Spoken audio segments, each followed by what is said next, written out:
Buenos días amigos, ¿cómo están todos? Me llamo Iara y bienvenido a otro video de mi canal.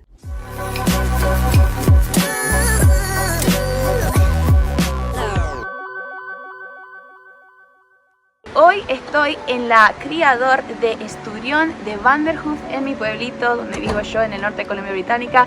Y bueno, hoy tengo el privilegio de tener un tour privado. La verdad se me vino la oportunidad, así que estoy muy agradecida por eso. Y bueno, ahora vamos a estar con nuestro guía, se llama Jordan, así que vamos a ver qué se trata todo este criadero. So it's pretty loud in there. What I'll get you to do is inside there's like a little pool of disinfectant. I'll just get you to dip your shoes in and then we'll take them off. I've got Crocs and then we'll put on Crocs. I wear gumboots, whatever. And then I'll get you to sanitize your hands.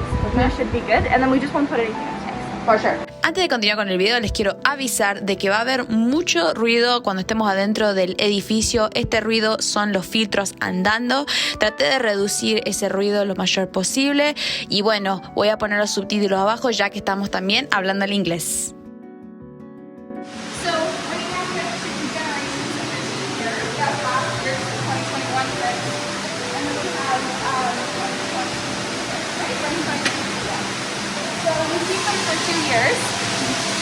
And so as they grow, they'll move down slowly, get bigger. We document all their weight gain, so we measure the biomass in each tank, and then how much feed they get on that. So you'll actually see that growing every day in our system. It's really cool. And so down closer to the end here, we have our younger fish from last year. And then at the end, we'll have the fish that'll get released in June. Oh, wonderful. Yeah. Miren acá los esturiones, estos son los jóvenes. Los esturiones más jóvenes son enormes. No tenemos permiso para meter cámaras adentro del agua, especialmente los jóvenes, simplemente porque no quieren que ninguna enfermedad nuestra toque a los esturiones. Es una especie que está en peligro, es una especie prehistórica y no queremos dañarlos, así que vamos a no meter ninguna cámara. Les voy a tratar de mostrar lo mayor posible. Gracias a mi hermana por ser mi persona de cámara hoy. Así que bueno, lo que vamos a hacer es, vamos a ver cuál es lo que pasa detrás de las escenas. So these are the last year's fish, and so they're marked based on size at this point. And so we separate them, but each year what happens is we have the families are separated by female.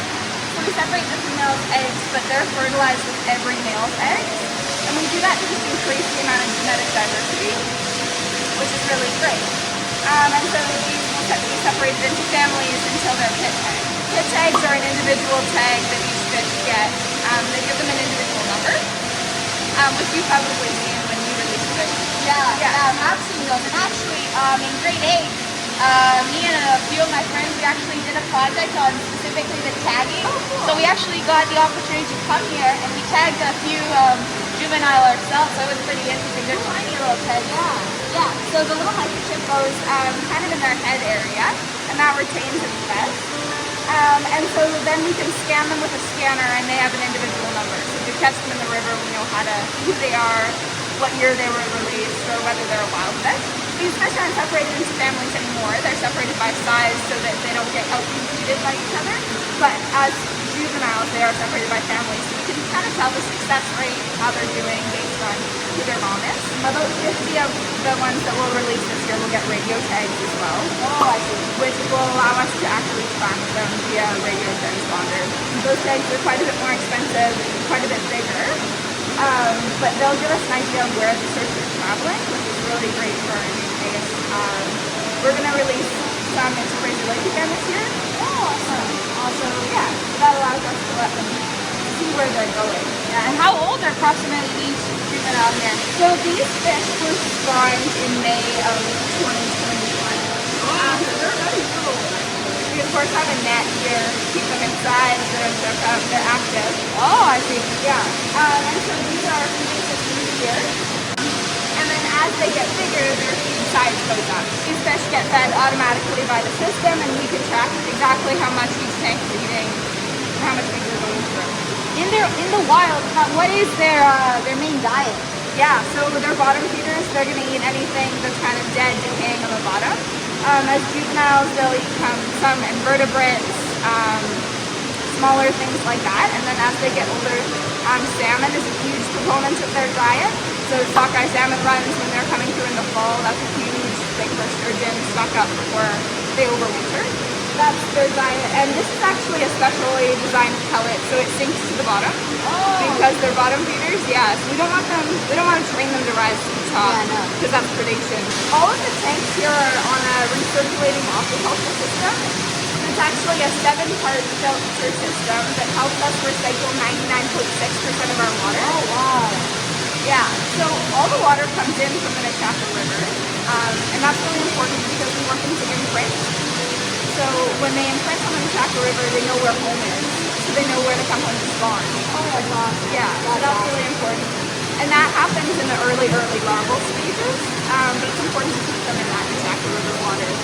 We've got probes that are checking the pH, the oxygen levels in each tank as well. Yeah, and it's all great.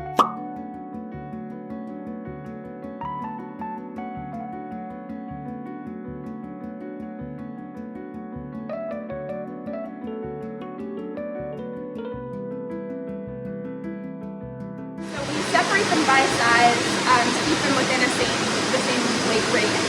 And so when our computer recognizes that that's the max biomass of that tank, it'll just let us know. Oh. And then it feeds according to that. We separate them that way so that the little ones are getting enough of the big ones. Yeah. And these sturgeon are the ones that we release, right? They'll be released this year. Oh, okay, I see. Yeah, because I noticed when I know that in the past I released 2 sturgeon, and they're noticeably small. Would that affect how they interact with the environment? It does. So that's the reason we're keeping them for 2 years now. Oh, okay. We want them to get quite a bit bigger to avoid the risk of them being predated upon, especially because of river otters. Yeah. So river otters are a huge predator of juvenile Nechako white sturgeon. They're really creative, and there's been a couple of studies, specifically one done through UNBC, that studied the rates of predation. So they're able to predate on quite big juvenile sturgeon. And so our goal now is to get them big enough to kind of avoid that. But I did hear that we had just a handful of fish that were about 5 kilos. That's our biggest.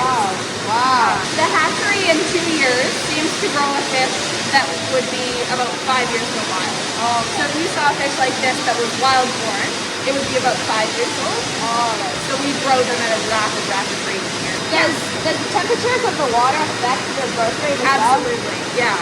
So right now our water's at about 16.32 degrees Celsius. And so that's really warm. And the warmer the water, that promotes their growth.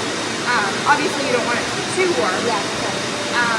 But yeah, so as we get closer to release, we'll actually turn down the temperature because we don't want to shock them. Yeah, sure. Yeah, so we reduce their feed in the weeks before their release, and we reduce the temperature to just get them to adjust to like a period of not starvation, but less reduced feed and cooler temperatures. We're planning to have a release event again this year. Oh, that's wonderful. I was actually curious because I think the last couple of years, because of the pandemic, I don't think we were able to. So I was kind of disappointed because I know everybody loves releasing sturgeon. It was quite a memorable experience for me, so that's good. And are they going to be releasing these size sturgeon from now on? Then? Yeah, yep. So that's the plan for now, which changes things a little bit. Yeah. There's also a reduced number of fish. So we used to release, there were always different numbers every year according to what DFO allotted us. So this year there's about 200 fish. About 80 are going into Fraser Lake, and the rest are going to the Nechako River. Awesome. Yeah.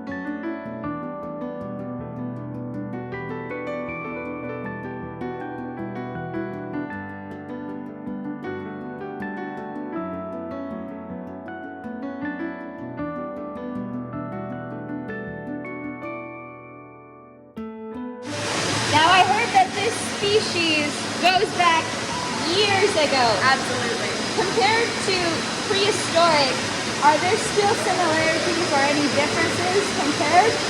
They're quite similar. So that's something that's really interesting is if you look at what sturgeon look like. Obviously they've changed to adapt, but Nechako white sturgeon notoriously have a very long nose compared to like Fraser white sturgeon. And so these are a genetically distinctive population of the species, which is really interesting. And so Trans-Montana Sturgeon across the mountains is that's the translation of the scientific name. So absolutely they've come to adapt, and obviously they've had to adapt lots with the dam as well. But yeah, they're quite similar, and they're like prehistoric scoots. So those are the bony structures along their sides and their dorsal. And so in the tanks here, they're a little bit dull, but in the wild they'll actually grow out and they're quite sharp.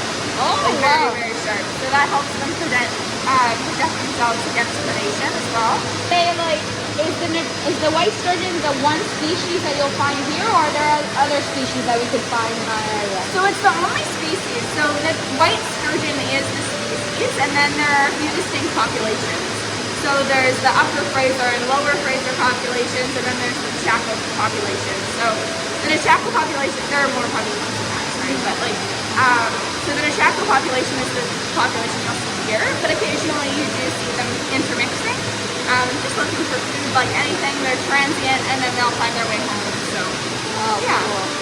Awesome. So there are 27 species worldwide, and lots of the other species are bigger than Nechako white sturgeon. So these are actually on the smaller side, and when we go to the interpretive signs, I'll kind of show you a scale. But Fraser white sturgeon absolutely get bigger, but the biggest sturgeon, you know, you could look at the beluga sturgeon, huge, yeah.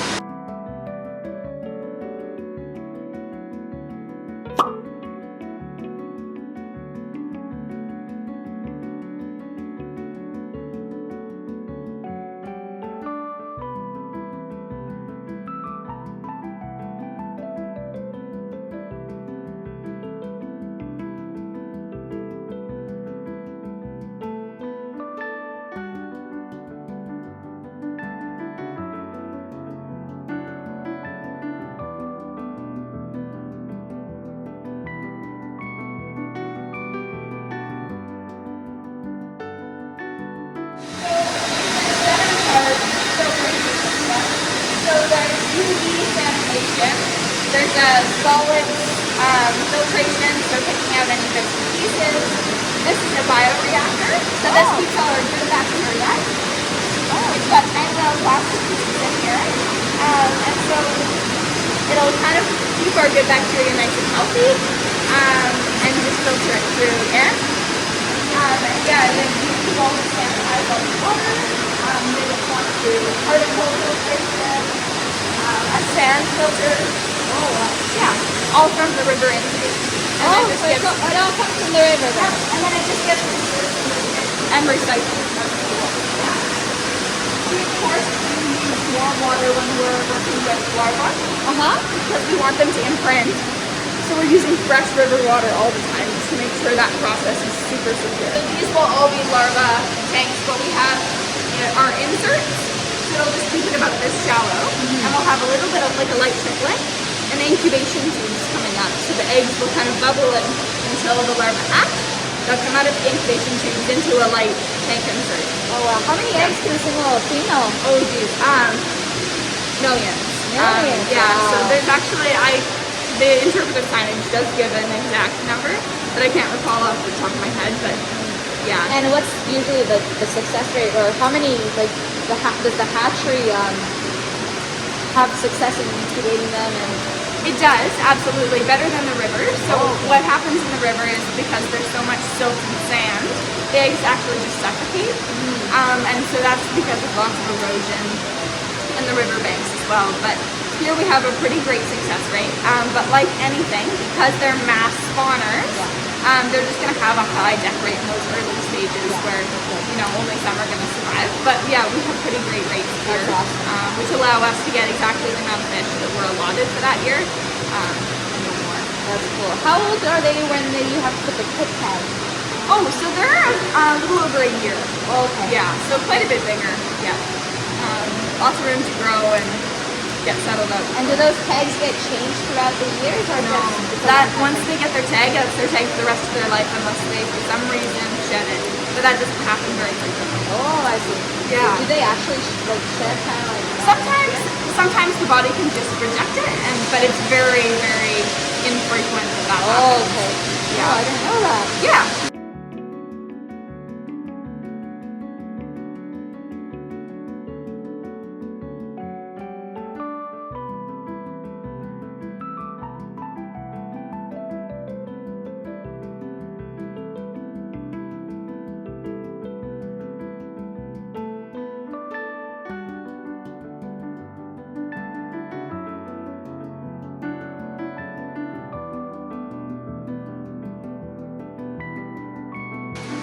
Yeah, just about 25 Just years. about, wow, 24. my goodness. Yeah.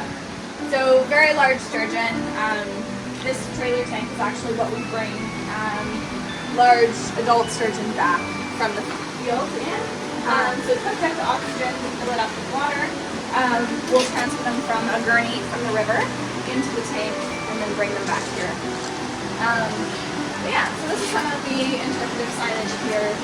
It gives you a more in-depth version of some of the things we went into, the purpose of the nitrogen cycle and the bioreactor, and then some of our fish of fame. Fish of fame.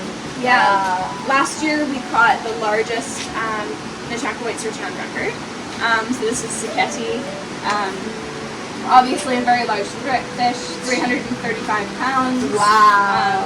Yeah. Big. Yeah, so 2.9 meters. Nechako white sturgeon kind of max out at about 3 meters. Wow. And are they kind of like other fish that the female's usually bigger than the male? Yeah, I think we could say that kind of as a generalization. So females sexually mature at about 40, and males sexually mature at about 25. Oh, okay. So what we're seeing is, of course, the sexually mature females are going to be quite a bit bigger because they've had so much. For sure. And how old can these guys get? So we're saying about 100 years old. That's what we assumed Siketi was. Yeah, the issue with that is once they kind of get over 100 years old, they're maybe a little bit too big for our gear to catch them. Oh, yeah. Yeah, we have processes to age them, and so we inject them with dye, and then after 10 years, if we catch them, after that injection, then we'll actually take what's called a fin ray, which is a sample of their pectoral fin, and it shows lines of growth. So it shows what are called annuli, which is just like trees. So they gain one for every year. And yeah. Cool. Well, I was just going to ask you, how can you determine the age of these beasts? Yeah, absolutely. So that's what we do. And the dye is to just reconfirm that process, right? So if we know there's 10 years between when the fin ray was taken and when the dye was given, we can tell for sure there's 10 lines here. So that's awesome. And was she one that was raised by the hatchery, or was she one from the wild? Yeah, one from the wild. So anything this big is definitely wild. Yeah, the sturgeon raised in the hatchery are not quite this big yet.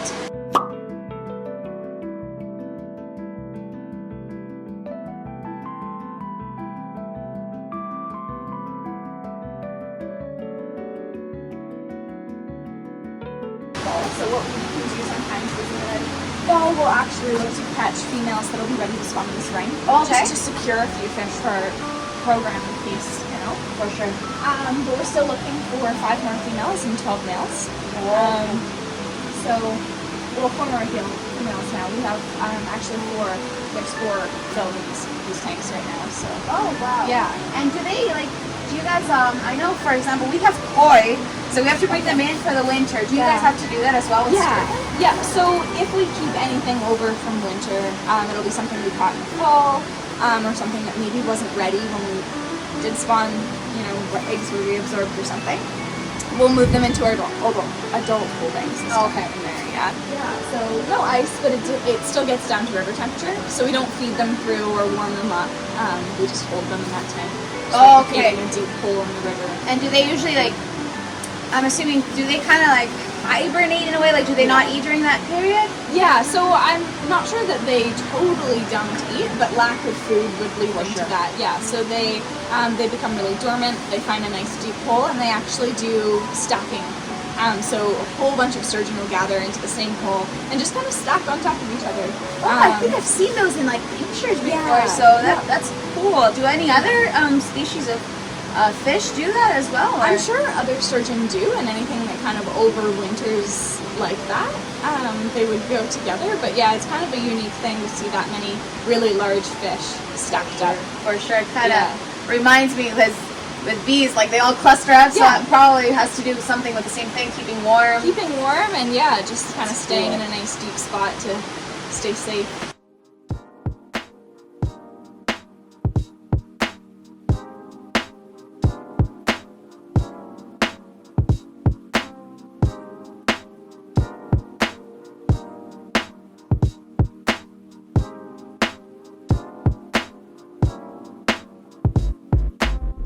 once again, I want to thank you so much for this tour, for taking your time off from your job to do this. I truly appreciate it.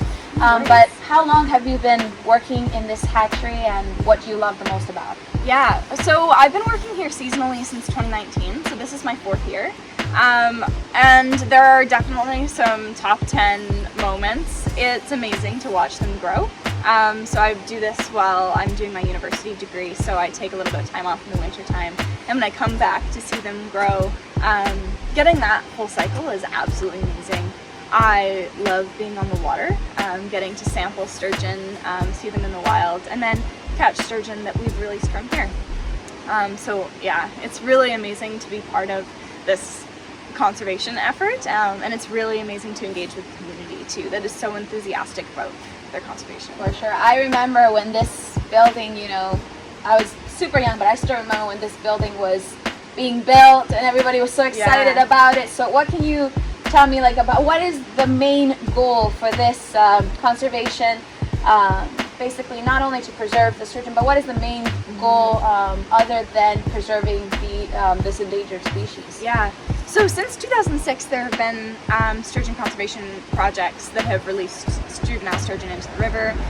This facility was built with the purpose of connecting the dots between conservation, between education, community outreach, aquaculture. So it connects a lot of the dots. It brings in people to see what's going on, to engage with a species that needs help, that's endangered. That's incredibly crucial, making sure that the community is really on board. Yeah, and this facility just draws all the connections, and so we have a sturgeon curriculum that is being taught in schools that teachers can take and adapt in their classroom. And then we're actually putting fish into the river to try and just rebuild that population. So that's awesome. And I know you mentioned that education involved in part of this, so is the hatchery planning, because I know it's temporarily closed to the public due to health reasons, but is the facility going to do those sturgeon release for students as well? Yeah, so we're doing a sturgeon release in June, so that's really exciting. We'll make a big announcement, have classes there, so that's really exciting to have that back. We're not totally open for tours yet at this point, but we will absolutely make a big announcement. I know that I have lots of calls to make to people who are very excited to come back. For sure, I feel like everybody's going to be excited again, because it's a very memorable, very memorable experience. Not to mention that if you go to their website, which by the way I'll leave it down in the description below, you can actually look at your sturgeon and how's it doing. So I find that absolutely awesome. I saw a picture of me holding my little sturgeon. Hasn't been recaptured yet, but I can't wait to see where it goes. And finally, you know, there's a lot of behind the scenes when it comes into this amazing animal, amazing fish. But what can ordinary people, you know, everyday people like me and myself, or even youth, can do to help with the preservation of this species? Absolutely. The number one thing is to be engaged, to know what's going on, to know the events that are going on. Connect with other initiatives. There are lots of great initiatives out there that are working to preserve the Nechako watershed as a whole. So you've got the Nechako Watershed Roundtable, you've got the Rivershed Society of BC. There are lots of great initiatives that want to work together to help preserve watersheds in BC. And clean up, you know, if you see some garbage on the river, make sure you're cleaning up that. Pay attention to your surroundings, you know, the water levels, how warm things are. You know, if you're seeing changes in your environment, it's very likely that other people are seeing those too. So yeah, pay attention and be engaged, and when we can have you back here, we'd love to. Awesome. Well, again, thank you so much for this opportunity, and well, please, if you're visiting Vanderhoof when this hatchery opens, come visit the hatchery. Ask for Jordan. She has done a wonderful job. She's given me an awesome tour, and I definitely learned a lot, so thank you so much for that. Thanks so much. Muchísimas gracias por ver este video. Si te ha gustado, no te olvides de dejarle un like. Asegúrate de seguirme en mis redes sociales, Facebook e Instagram como soy.yaraj. Y finalmente no te olvides de suscribirte a mi canal, apretar ese botón rojo y la campanita para que estés notificado cada vez de que publico un video. Le quiero dejar un agradecimiento enorme a Jordan por haberme haciendo este tour privado. La verdad se lo repasó, me encantó este tour, fue espectacular, así que muchísimas gracias. Y bueno, nos vemos en el próximo video. Chau, chau.